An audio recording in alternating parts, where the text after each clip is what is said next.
Welcome back. Welcome back to the Uprising Network. We are back with another episode of What I'm Reading.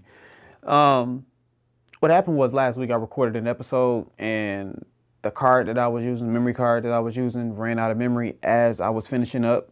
And I was too lazy to re-record it at the time. So here we are, back at it. First things first. Detroit, a manual for citizens. This was a part of the curriculum in Detroit Public Schools. As you can see, there's 1998 here. There's a bunch of signatures from the students that was using this book over the years, over that period. In so many words, it's basically like how to be a Detroiter. It's like how the story of Detroit, how Detroiters take care of themselves, how Detroiters learn. Let's go through the table of contents. That'd be easier for me to. What's so spooky about this book is the signatures of these people that used the book, kids at the time. Like how many hands have been on this book, how many things have been discussed around this book. And this book is so old that it's highly likely, very likely that a lot of these signatures, they're not even living anymore. That's so weird to me. Maybe weird is not the right word. I'm gonna say strange is probably the best word. Yeah. Table of contents. Where we at? All right. Detroit, past and present. Like I said, it's telling you the history of Detroit, how Detroiters govern themselves, how Detroit protects their citizens. Then it goes down to fire department, police department, markets and engineering and the maps of Detroit, the public lighting system, public education, Detroit city planning. It's so many things of what was going on in Detroit during this period when Detroit was very, very much so. There was more of a conscious effort of Detroiters knowing their history. And for this to even be in the school curriculum, I don't even remember I remember when I was in school, I don't remember there being like Detroit-based curriculum. Black history, sure, but not Detroit-based. And that's essentially what I'm hoping that the American History Project ends up being. Next up, art in Detroit public places. Detroit has so many statues and monuments all over the city. And quite honestly, like I want to go around and really discuss how they came about and what they really mean and who did them and how long it's been there. So honestly, this book is a cheat code. You can flip through this book and go through so many different statues and, like I said, monuments and public places in the city and just go around with your microphone, your camera, and just tell the story of how I got here. And that's what I plan to do. Like, this is just small little pieces of content that I'm gonna throw out in between episodes. So that's what this is. This is a really good book. I'm very much into art, and this book definitely excites me. Next up. All right, next up. A lot of people don't know that the Nation of Islam was founded in Detroit. This book here tells the history of the Nation of Islam. The pioneer years, 1930s to 1950. 1930 was a little bit before like the Great Depression, but Black folks were still struggling, especially coming from and migrating from other cities around the country or even, from other parts of the world.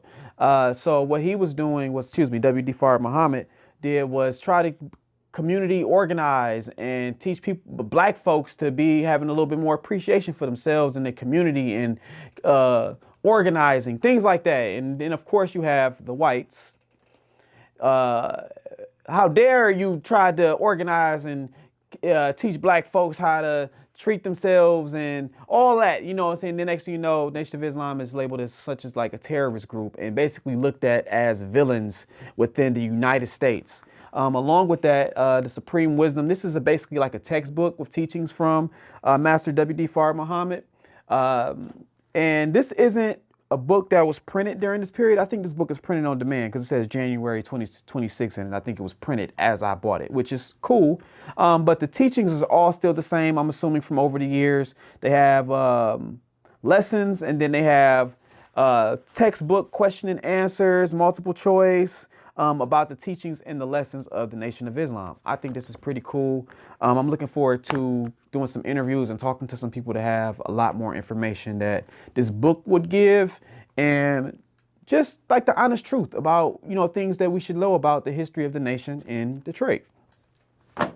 Next up, Time Magazine's issue from July 21st, 1980, Feeling Super in Detroit. Now, what this represents right now is the Republican Party. As you can see, I'm for Reagan. Detroit. This is during Detroit's murder capital era, the early stages of the Detroit crack epidemic. And as Ronald Reagan was running for president, he set up offices in Detroit in the Renaissance Center, and a lot of his marketing and campaign was targeted towards problem issues like Detroit. What Time magazine is, it's like a timestamp for what was happening in this country or even the world a lot of times at the time of this release. I'm not sure how often it's released. I want to say every 2 weeks. Could be wrong, but my guess would be every 2 weeks. But it's a timestamp of what's happening in the nation, in the world for that matter. Like I said, let's go to the article.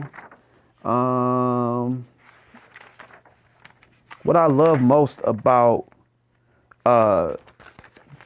magazines and print articles from these periods is the colors and the textures of the pages. I actually have this pen on this locker over here, which is on the set of the American History Project. So that's pretty cool that I think I got that. I'm going to incorporate that into the story of the drug era, which I don't really want to discuss too much.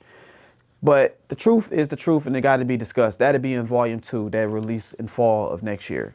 So yeah, it's basically just a deep dive of Ronald Reagan's policy and what he intends to do in using Detroit as the example, as most people did during this period when Detroit really fell off. Lastly, I have another souvenir program from the fairly early Motown days, the Motown Review. Let's flip through it real quick. It's similar to the was that the Temptations one I had before? Oh, Stevie Wonder, excuse me. The last one was Stevie Wonder. Similar to that.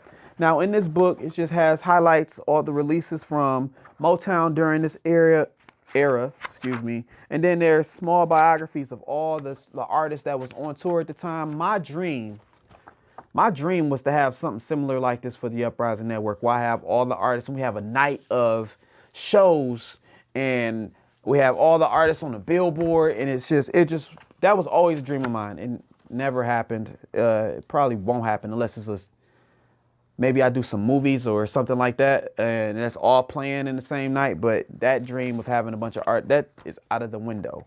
I think this is really cool. It also includes some artists that I've never quite heard of before. Chuck Jackson, I don't think I've heard of him. Or, of course, you've heard of Gladys Knight, but there's other smaller artists that I haven't quite heard of, but they're in there probably open for the bigger names.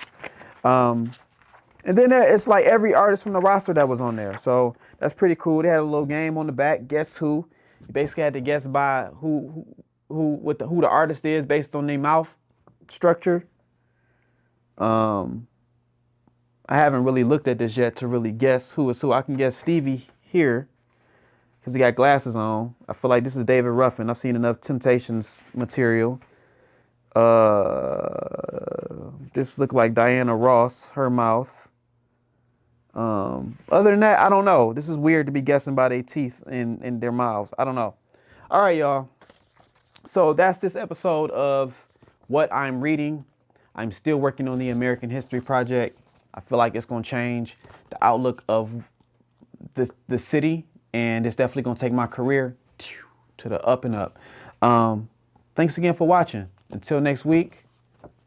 Subscribe. Damn, I feel like I don't ever say subscribe and follow. Like, follow and subscribe. All of that. Like, all of that. Do that for me. Thanks for watching.